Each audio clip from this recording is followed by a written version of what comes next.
নমস্কার বন্ধুরা, আমি টুম্পাস কিচেনে আপনাদের সবাইকে স্বাগত। আবারও আমি চলে এসেছি নতুন একটা রেসিপি নিয়ে। আজকে আমি আপনাদের সাথে শেয়ার করব পনির কালিয়ার রেসিপি। চলুন দেখে নেওয়া যাক।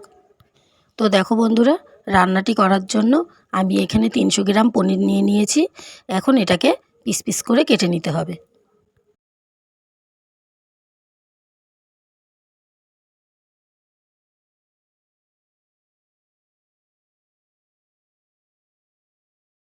দেখো বন্ধুরা, পনিরগুলোকে আমি এরকম চৌকো করে কেটে নিয়েছি। আর আশা করি তোমরা দেখে বুঝতেই পারছো পাশ থেকে পনিরটা কতটা পুরু আছে। তো পুরো পনিরটাকেই এভাবে কেটে নিতে হবে। পনিরটা আমার কাটা হয়ে গেছে। এখন এখানে আমি একটা মশলা তৈরি করব। তার জন্য আমি এর ভিতরে দিয়ে দিচ্ছি 7-8টা কাজু বাদাম আর হাফ টেবিল চামচ চালমগজ, আর দিয়ে দেবো 1 টেবিল চামচ পোস্ত। এখন এগুলোকে একটা মিহি পেস্ট তৈরি করে নিতে হবে।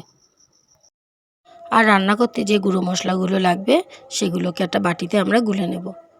তো প্রথমে আমরা দিয়ে দেবো 1 চা চামচ জিরে গুঁড়ো, 1 চা চামচ ধনে গুঁড়ো, আর দিয়ে দেবো হাফ চা চামচ হলুদ গুঁড়ো আর 1 চা চামচ লবণ। এটাকে এখন আমি সামান্য একটু জল দিয়ে গুলে রেখে দেবো।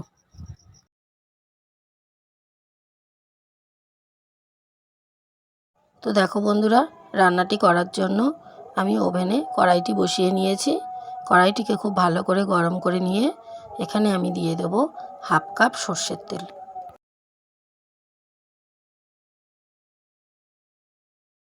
তেলটাকে দেওয়ার পরে কড়াইয়ের গায়ে খুন্তি দিয়ে ভালো করে লাগিয়ে নেব। তেলটি গরম হয়ে গেছে। এখন এই তেলের ভিতরে পনিরগুলোকে ভেজে নেব। তো বন্ধুরা, একসাথে খুব বেশি পনির দেওয়া যাবে না, তা না হলে উল্টানোর সময় ভেঙে যেতে পারে। এগুলোকে অল্প অল্প করে দিয়েই হালকা লাল করে ভেজে নিতে হবে। তো বন্ধুরা, পনিরগুলোকে কিন্তু খুব আস্তে আস্তে উল্টাতে হবে, তা না হলে পনিরগুলো ভেঙে যেতে পারে।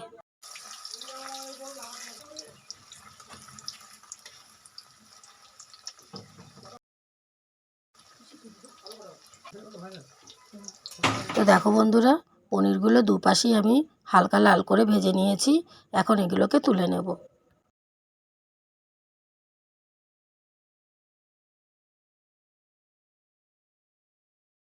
এবার বাকি পনিরটাকেও আমি একইভাবে ভেজে নেব। দেখো বন্ধুরা, সব পনিরগুলোকে আমি খুব সুন্দর করে ভেজে নিয়েছি। এখন এই তেলের ভিতরেই আমি আলুগুলোকে ভেজে নেব। দেখো, এখানে আমি দুটো বড় সাইজের আলুকে এরকম ছোট ছোট টুকরো করে কেটে নিয়েছি।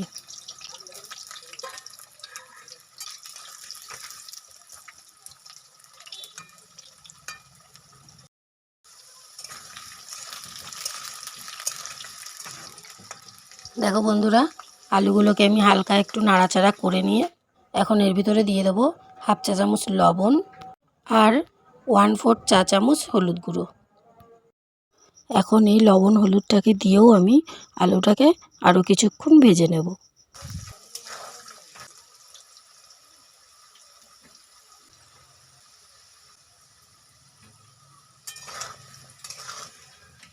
তো দেখো বন্ধুরা, আলুগুলোকে ভেজে নেওয়া হয়ে গেছে। এখন এটাকে একটা পাত্রে তুলে নেব।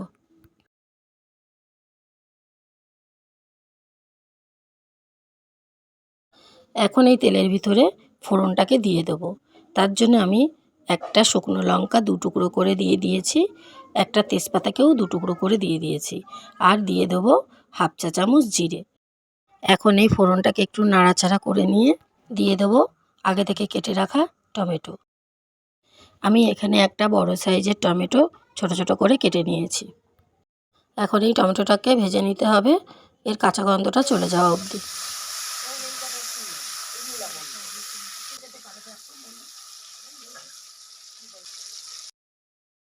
তো দেখো বন্ধুরা, টমেটোটা আমার খুব ভালো করে কষানো হয়ে গেছে।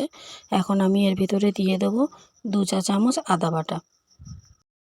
এখন এই আদাটাকেও কিছুক্ষণ কষিয়ে নিতে হবে, আদার কাঁচা গন্ধটা চলে যাওয়া অবধি।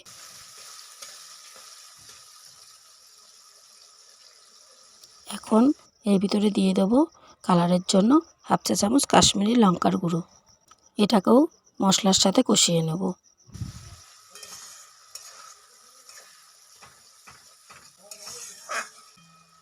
এখন এই পর্যায়ে দিয়ে দেবো 2 চা চামচ কাঁচা লঙ্কা বাটা।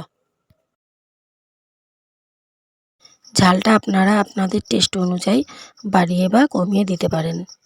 কাঁচা লঙ্কাটা একটু কষিয়ে নিয়ে এখন এর ভিতরে দিয়ে দেবো আগে থেকে গুলে রাখা মশলাটা।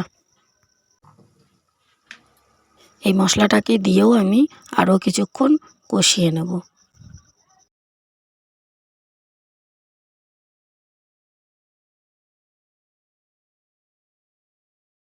তো দেখো মশলাটি কষানো হয়ে এসেছে। এখন আগে থেকে আমরা যে কাজু, চালমগজ ও পোস্ত বাটাটি তৈরি করে রেখেছিলাম সেটা এর মধ্যে দিয়ে দেব। পাত্রটিকে ধুয়ে আমি এখানে সামান্য পরিমাণ জল দিয়ে দিলাম। এবার এই সমস্ত মশলাকে আমি খুব ভালো করে কষিয়ে নেব যতক্ষণ না এর থেকে তেল ছাড়ছে। নুন ঝালটা ব্যালেন্স রাখার জন্য আমি এখানে 1 চা চামচ চিনি দিয়ে দিলাম। চিনিটা দিয়ে আমি মশলার সাথে ভালো করে কষিয়ে নেব। তো দেখো বন্ধুরা, মশলাটি থেকে কিন্তু তেল ছাড়তে শুরু করেছে।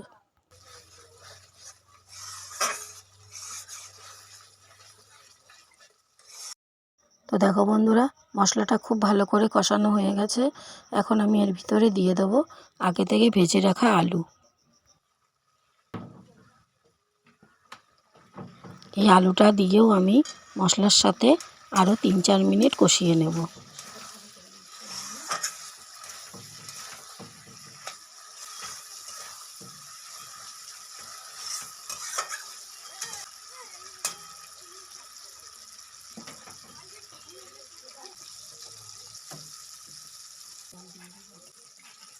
দেখো আলুটা দিয়ে আমি খুব ভালো করে কষিয়ে নিয়েছি। এখন আমি এর ভিতরে 2 কাপ জল দিয়ে দেব। এখন একটু নাড়াচাড়া করে নিয়ে এটাকে ফুটতে দেব।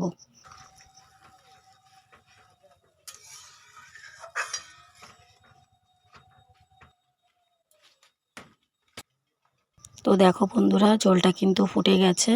এটাকে আরও কিছুক্ষণ ফুটিয়ে নেব যতক্ষণ না আলুটা সেদ্ধ হয়। তো বন্ধুরা, আজকের এই পনিরের কালিয়ার রেসিপিটি বাড়িতে বানিয়ে খেয়ে দেখবেন। আশা করি খুব ভালো লাগবে।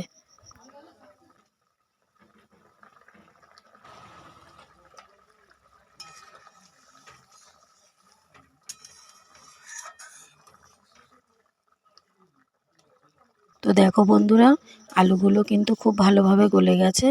এখন এর ভিতরে দিয়ে দেবো ভেজে রাখা পনিরগুলো। পনিরগুলো দিয়ে কিন্তু বেশিক্ষণ ফোটাবো না। বেশিক্ষণ ফোটালে পনিরগুলো শক্ত হয়ে যাবে। তো বন্ধুরা, আজকের এই পনিরের কালিয়ার রেসিপিটি আপনাদের কেমন লাগলো অবশ্যই কমেন্টে জানাবেন। ভালো লাগলে লাইক করবেন, বন্ধুদের সাথে শেয়ার করবেন। আর চ্যানেলটি যদি সাবস্ক্রাইব করা না থাকে চ্যানেলটি অবশ্যই সাবস্ক্রাইব করে রাখবেন এরকম আরও নতুন নতুন রেসিপি সবার আগে পাওয়ার জন্য।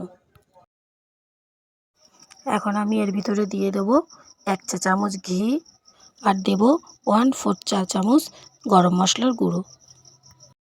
এখন এই ঘি গরম মশলাটাকে দিয়ে খুন্তি দিয়ে ভালো করে নাড়াচাড়া করে গ্যাসের ফ্লেমটাকে বন্ধ করে রেখে ঢাকা দিয়ে দিলেই আমার রান্নাটা কমপ্লিট।